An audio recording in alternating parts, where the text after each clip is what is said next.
तो आज शनिवार का दिन और हादसों भरा शनिवार का दिन रहा है। एक एक हादसे की तस्वीरें और खबर आपके सामने होगी। आपके साथ मैं हूं कंचन डोगरानी की। तो आइए सबसे पहले आपको उन्नाव की तस्वीर दिखाते हैं, जहां पर उन्नाव में लखनऊ से कानपुर जा रही बस पुलिया से नीचे गिर गई है। तस्वीरें भी सामने आई हैं। लखनऊ कानपुर हाईवे पर बदरका चौराहे पर यह एक्सीडेंट हुआ। इस हादसे में 5 यात्री गंभीर रूप से घायल हो गए। बस आजाद नगर डिपो में है और बलरामपुर में देर रात हुए सड़क हादसे में एक ही परिवार के 6 लोगों की मौत हुई। ये एक और खबर उन्नाव के बाद बलरामपुर से, जहां पर एक ही परिवार के 6 लोग मारे गए हैं सड़क हादसे में, जबकि 2 लोग घायल भी हुए हैं, जिन्हें अस्पताल में भर्ती कराया गया है इलाज के लिए। तो वहीं आपको बताएंगे 5 लोगों की मौत घटनास्थल पर ही हुई है, जबकि एक ने इलाज के दौरान दम तोड़ा है। बलरामपुर का ये सड़क हादसा, ट्रॉली और बोलेरो के बीच में जोरदार टक्कर होती है। बताया जा रहा है ये पूरा का पूरा भरा पूरा परिवार एक शादी समारोह में शामिल होने के लिए जा रहा था। घटना तुलसीपुर के गनवरिया गांव के पास की है। अब एक और सड़क हादसे की तस्वीरें जो आप देख रहे हैं, ये जौनपुर से है, जहां पर भी सड़क हादसा हुआ। बाइक सवार की मौत हो गई, जबकि 2 लोग घायल हुए हैं, जिनका अस्पताल में इलाज चल रहा है।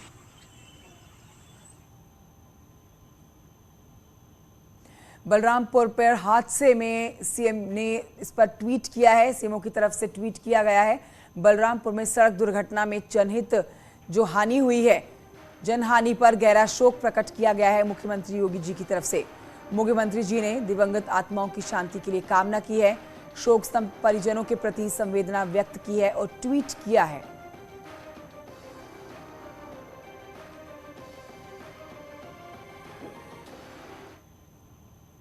महाराजगंज से खबर, जहां पर यज्ञ स्थल पर हादसा हुआ। यज्ञ स्थल पर गिर गई टावर की दीवार, 2 साधुओं की मौत की खबर है। एक महिला साधु इस बीच में घायल हुई हैं। विशनपुरवा गांव की यह घटना है। तो आज इस तरह से एक के बाद एक हादसों की खबर आप तक हम जो पहुंचा रहे हैं, उसमें ये एक और हादसा महाराजगंज में हुआ। यज्ञ स्थल पर यह हादसा हुआ और मौका इबादत पर ही 2 साधुओं की जान चली गई और एक महिला साधु जो है वो इस हादसे का शिकार होती हैं और घायल अवस्था में उनको अस्पताल में भर्ती कराया गया है। लिए चलते हैं हम आपको फिरोजाबाद, जहां पर सड़क पर कहर देखा गया है, रफ्तार का कहर। डिवाइडर से टकराने के बाद यहां बस हादसे का शिकार होती है, पलट जाती है, जिसमें ड्राइवर की मौके पर ही मौत हो गई और कुल मिलाकर 23 यात्री जो ये बस खचाखच भरी हुई थी, उसमें 23 से ज्यादा यात्रियों के घायल होने की भी खबर है। आगरा लखनऊ एक्सप्रेस वे पर यह हादसा होता है। हरियाणा जा रही थी ये बस। बहराइच में भीषण सड़क हादसा हुआ, 3 लोगों की मौत हुई, 16 लोग घायल हुए। 4 घायलों की हालत चिंताजनक बनी हुई है।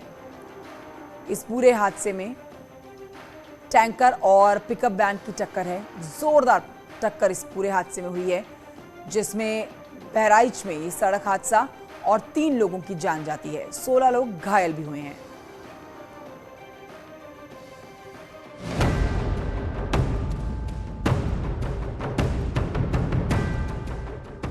अब बात बुलडोजर के एक्शन की होगी। सोनभद्र में अवैध निर्माण पर बुलडोजर की कार्रवाई लगातार जारी है। एनसीएल खड़िया परियोजना की जमीन पर कई सालों के अवैध कब्जे को गिराया गया है।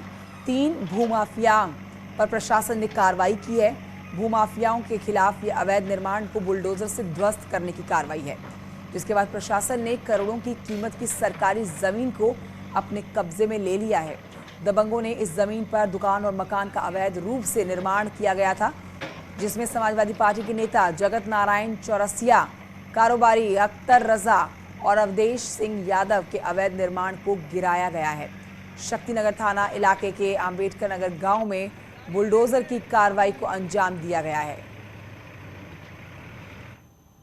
आज ये एनसीएल की लैंड पे जो अवैध कब्जा किया हुआ था, 3 लोगों का कब्जा था और बहुत सारे लोगों का कब्जा था, लेकिन आज ये 3 जो लोग थे इनके अवैध कंस्ट्रक्शन को हमने डिमोलिश किया हुआ है, जिसमें हमारे साथ सीओ साहब चंदेल साहब बहुत सपोर्ट किए हैं और हमारे एसएचओ साहब मिथिलेश मिश्रा जी का खास करके मैं ये कहूँगा कि अच्छी से सारी कानून व्यवस्था मेंटेन रही, जिसके कारण बिना किसी परेशानी के डिमोलिशन जो हुआ है अवैध उसको हमने हटाया है।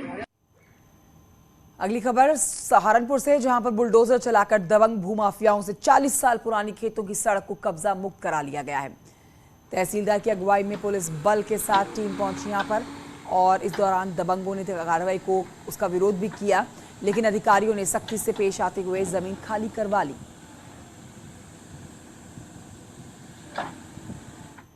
अब बढ़ते हैं आगे। सहारनपुर के बाद ललितपुर से खबर, जहां पर अतिक्रमण के खिलाफ अभियान लगातार चलाया गया। नगर पंचायत की टीम ने जेसीबी से मुक्त रास्ते पर अतिक्रमण हटाया है। मुख्य रास्ते पर से अतिक्रमण हटाया गया है। लोगों की शिकायत थी कि अतिक्रमण की वजह से परेशानियों का सामना करना पड़ रहा था, जिसके बाद प्रशासन ने यह अभियान चलाया। अब बढ़ते हैं आगे संभल से खबर, जहां पर एक बार फिर से प्रशासन का बुलडोजर देखा गया है गरजते हुए। सड़क किनारे अवैध रूप से किए गए अतिक्रमण को हटाया गया। मामला रजपुरा थाना इलाके का, जहां संभल और बबराला रोड पर अवैध रूप से किए गए अतिक्रमण को बुलडोजर से ध्वस्त किया गया है।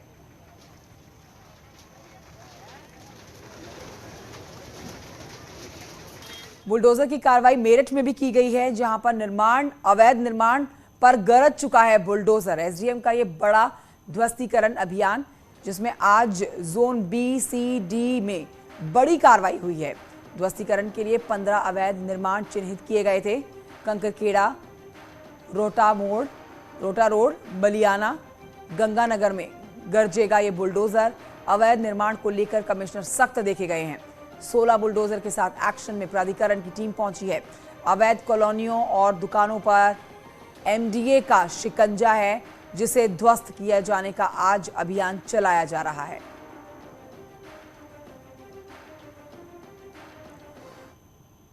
आगरा से खबर, जहां पर सराफा कारोबारी को अगवा करने का एक मामला सामने आया है। इस वारदात के बाद पूरे इलाके में हड़कंप मचा हुआ है। घटना सैया थाना इलाके की है, जहां पर बताया जा रहा है कि कारोबारी जेवरात से भरा हुआ बैग लेकर घर जा रहा था और कारोबारी बाइक पर सवार था, लेकिन रास्ते में बदमाशों ने उसको पीछा किया और फिर एक रास्ते पर उसको अगवा कर लिया।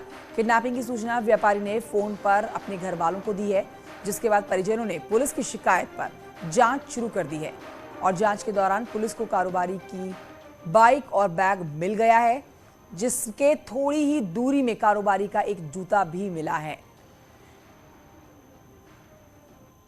टीम बनाई, 6 टीमें मैंने बनाई है और उससे हेड हमारे एसपी साहब कर रहे हैं। वैसा टीमों ने काम करना शुरू कर दिया है। सभी जितनी भी चीज़ें हैं, परिजनों से बात हुई है, जितने भी पहलू हैं सब पर बातचीत हुई है और बहुत जल्दी इस केस को वर्कआउट किया जाए।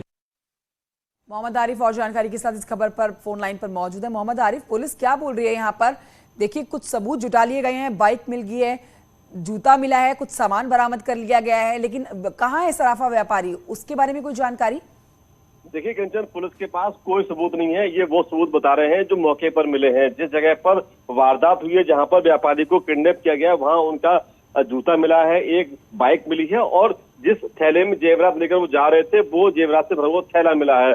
अब तक आगरा पुलिस को उस व्यापारी की कोई लोकेशन नहीं मिली है कि आखिरकार वो व्यापारी है कहाँ, उसको अगवा करने वाले कौन लोग थे, क्या राजस्थान के बदमाश थे या मध्य प्रदेश के बदमाश थे? क्योंकि पहले भी ऐसा होता रहा है कि आगरा से जो किडनैप हुई हैं, या तो मध्य प्रदेश के बदमाश ले गए हैं या राजस्थान के बदमाश ले गए हैं। तो ये आगरा पुलिस के लिए बहुत बड़ा चैलेंज है, या मान लीजिए सवालों में है आगरा पुलिस की आखिरकार एक कारोबारी अपने घर से बाहर खड़ा है या जा रहा है और उसको किडनैप कर लिया जा रहा है। तो अब पुलिस सिर्फ हवा में तीर मार रही है। कब तक ये कारोबारी मिलेगा, ये कह पाना अभी बहुत मुश्किल है। कंचन, शुक्रिया आपका मोहम्मद आरिफ जानकारी के लिए।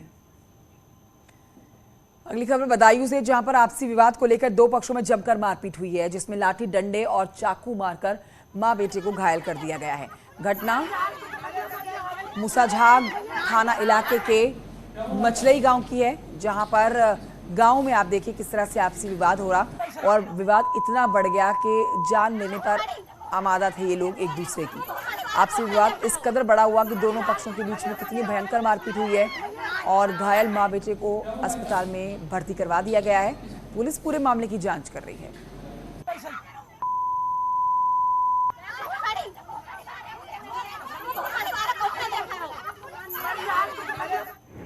सगे चचेरे भाइयों में आपस में आंगन में से निकलने को लेकर विवाद हुआ, जिसमें मारपीट हुई।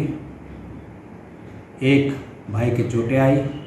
इसके वादी इमरान की तहरीर पर दूसरे पक्ष के ऊपर अभियोग पंजीकृत किया जा चुका है। आवश्यक कार्रवाई थाने स्तर पर की जा रही है। लखीमपुर खीरी से खबर, पुलिस बदमाशों में मुठभेड़ की खबर यहां से आ रही है। मुठभेड़ में 20,000 का इनामी घायल किया गया है। कुख्यात अपराधी के पैर में लगी है गोली। 8 साल की बच्ची से रेप का इसके ऊपर आरोप है।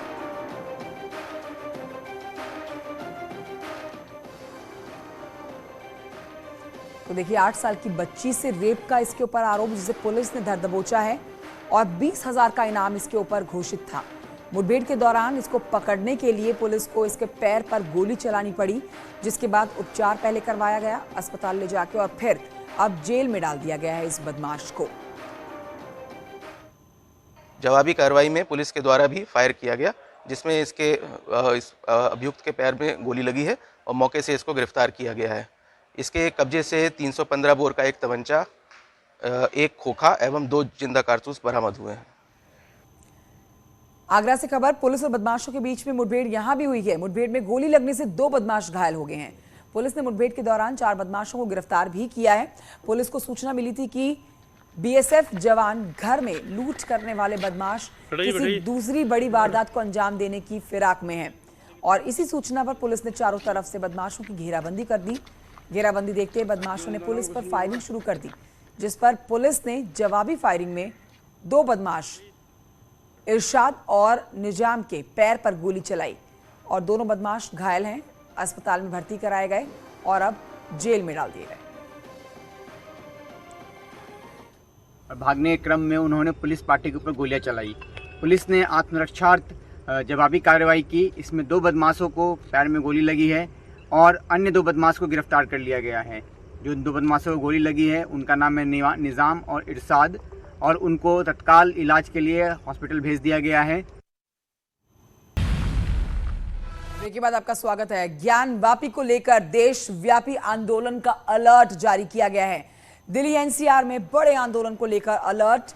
यूपी और दिल्ली पुलिस को किया गया है अलर्ट। विरोध प्रदर्शन का माहौल बनाने का अलर्ट जारी किया गया है। अफवाहों को फैलाकर एक देशव्यापी आंदोलन का अलर्ट। ये इस वक्त की बड़ी अपडेट आपको ज्ञानवापी विवाद से जुड़ी हुई बता रहे हैं, जिस पर देशव्यापी आंदोलन का अलर्ट जारी कर दिया गया है। ज्ञानवापी विवाद जो सुप्रीम कोर्ट पहुंचा हुआ है। हालांकि सुप्रीम कोर्ट से अब आदेश दिए गए हैं कि अब जिला अदालत में ही इस पूरे मामले की सुनवाई होगी, लेकिन इस पूरे मामले पर आप आज की जो अपडेट है उसके मुताबिक देशव्यापी आंदोलन का अलर्ट जारी किया गया है। दिल्ली एनसीआर में बड़े आंदोलन को लेकर अलर्ट जारी हो चुका है। यूपी और दिल्ली पुलिस को अलर्ट पर रखा गया है, क्योंकि विरोध प्रदर्शन का माहौल बनाने की खबरें आ रही हैं। विरोध प्रदर्शन का माहौल बनाने को लेकर ये खबरें, जिस पर देशव्यापी आंदोलन किया जा सकता है, इसीलिए दिल्ली एनसीआर, दिल्ली और उत्तर प्रदेश की पुलिस को अलर्ट पर रख दिया गया है। अफवाहों को फैलाकर एक देशव्यापी आंदोलन का अलर्ट जारी किया गया है। मेरे सहयोगी इस पर और जानकारी देंगे, लेकिन आपको बताएं ये पूरा मामला बढ़ते हुए जब सुप्रीम कोर्ट पहुंचता है। नजरें यहां सुप्रीम कोर्ट पर सबकी टिकी हुई थी, लेकिन सुप्रीम कोर्ट से अब निकलकर ये पूरा मामला वाराणसी कोर्ट को हैंडओवर कर दिया गया है। शंकर आनंद और जानकारी के साथ जुड़ गए इस खबर पर। शंकर आनंद, देशव्यापी आंदोलन की खबरें आ रही हैं, ये खबर पूरी विस्तार से बताइए। देखिए कंचन, ये एक अलर्ट है और अलर्ट इस बात को लेकर है कि कुछ संगठन जो मुस्लिम धर्म से जुड़े हुए हैं वो एक संगठन बनाने की तैयारी में जुटे हुए हैं और वो एक कोशिश में जुटे हुए हैं कि ज्ञानव्यापी मसला जो है और इसके साथ ही the place of worship act को लेकर एक देशव्यापी एक बड़ा आंदोलन खड़ा किया जाए और इसके लिए किस तरह से आंदोलन खड़ा किया जाए, किसके लिए इसके लिए किस तरह से तमाम संगठनों को जोड़ा जाए, तो इसके लिए एक तैयारी की जा रही है। तो एक ऐसा अलर्ट आया है, लिहाजा इस मामले की गंभीरता को देखते हुए केंद्रीय जांच एजेंसी के द्वारा दिल्ली पुलिस और उत्तर प्रदेश पुलिस को विशेष तौर से अलर्ट किया गया है। अलर्ट इस बात को लेकर किया जा रहा है कि अगर कोई ऐसा बड़ा आंदोलन होता है तो किस तरह से कानून व्यवस्था को बेहतर बनाने का प्रयास किया जाए। हालांकि यह मामला कोर्ट में है, लेकिन कोर्ट में मामला सुनवाई चल रही है। जिस तरह से मामला जिला जज के पास से फिर सुप्रीम कोर्ट, फिर उसके बाद फिर ये मामला सुप्रीम कोर्ट से वाराणसी स्थित जिला कोर्ट को बकायदा केस ट्रांसफर किया गया है। मामला कोर्ट के संज्ञान में है। उसके बावजूद कुछ लोग जिस तरह से इस मामले को लेकर एक संगठित होकर एक आंदोलन जैसा रूप बनाना की कोशिश में जुटे हुए हैं, लिहाजा इसी बात को लेकर अलर्ट है। और जो हमारे सूत्र बताते हैं जिस तरह से कि इस मामले में सीए और एनआरसी जैसे जो आंदोलन हुए थे, जिस तरह से किसान आंदोलन एक बड़ा रूप लिया था, तो उसी तरह से देशव्यापी एक बड़े आंदोलन को रूप देने के लिए एक तैयारी करने की एक अलर्ट आए हैं। और इस मामले में ये भी जानकारी मिली है कि अगले 2 से 3 महीने के अंदर इस आंदोलन को एक बड़ा रूप देने की एक कोशिश जो है वो की जाने की बात सामने आई है। लिहाजा इसी बात को लेकर विशेष तौर पर अलर्ट जारी किया गया है। शुक्रिया आपका शंकर आनंद जानकारी के लिए। तो ज्ञानवापी को लेकर आज अहम बैठक होने वाली है। इसी पर आपको बताएं कि इंतजामिया कमेटी के लोगों के साथ ये बैठक है। डीएम ने बुलाई है मस्जिद कमेटी की ये बैठक, जिसमें आज ये बैठक वजू के इंतजाम को लेकर की जाने वाली है। वजू के इंतजाम को लेकर चर्चा इस बैठक में की जाने वाली है। हालांकि सुप्रीम कोर्ट की तरफ से जो आदेश पास हुआ है उस पर अब 8 हफ्ते तक अमल रहने वाला है। 8 हफ्ते तक अंतरिम आदेश जो जारी किए गए हैं वो यूं ही बने रहेंगे, जिसमें वजू में जो ताला लगा हुआ है वो नहीं खुलेगा अगले 8 हफ्तों तक।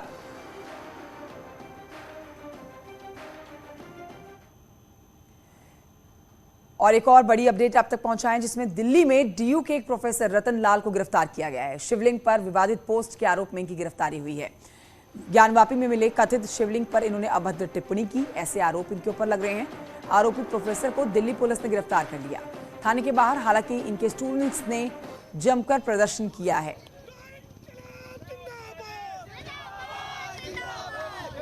देखिए, मामला ये है कि एक झूठा मुकदमा उनके खिलाफ दर्ज किया गया और मैं ये एफआईआर पढ़ रहा हूँ, तो इसमें कोई भी ऐसी बात नहीं लिखी है जो कॉग्निजेबल ऑफेंस है। इनके कंप्लेंट में ही कोई कॉग्निजेबल ऑफेंस बनता ही नहीं है। उसके बावजूद भी अगर इस झूठी कंप्लेंट को सच्चा भी मान लिया जाए तो जो धाराएं लगी हैं 153A और 295A, वो ऐसी धाराएं हैं जिसमें अरेस्ट किया ही नहीं जा सकता। पुलिस को ताकत ही नहीं है और ये सुप्रीम कोर्ट की अरनेश कुमार जजमेंट का कंटेम्प्ट है। प्रयागराज से खबर आ रही है, बाहुबली अतीक अहमद के खिलाफ मनी लॉन्ड्रिंग केस का मामला सामने आ रहा है। ईडी ने मोहम्मद जैद के बाद अतीक के रिश्तेदार जिशान और मोहम्मद से पूछताछ की है। कुछ महीने पहले जिशान ने की अतीक अहमद और उसके बेटे के खिलाफ दर्ज करवाया था मुकदमा, और पुलिस ने अली पर 50,000 का इनाम किया है घोषित। 5 करोड़ की रंगदारी मांगना, जानलेवा हमला करना और प्रॉपर्टी पर कब्जा करने का आरोप, जिसके खिलाफ ये मुकदमा दर्ज किया गया है। शुक्रवार को कई घंटे ईडी दफ्तर में पूछताछ की गई है। जिशान ने अपना पक्ष रखा और अतीक अहमद की प्रॉपर्टी के बारे में जानकारी दी। ईडी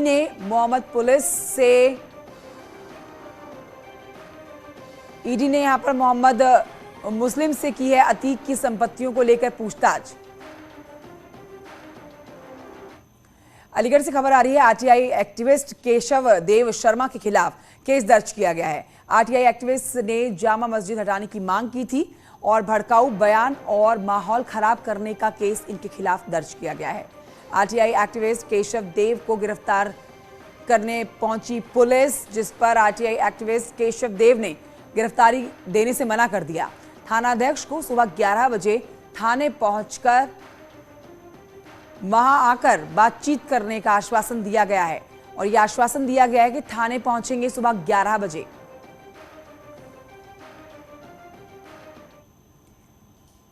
एक छोटे से ब्रेक के लिए रुकना होगा, जल्द लौट रहे हैं।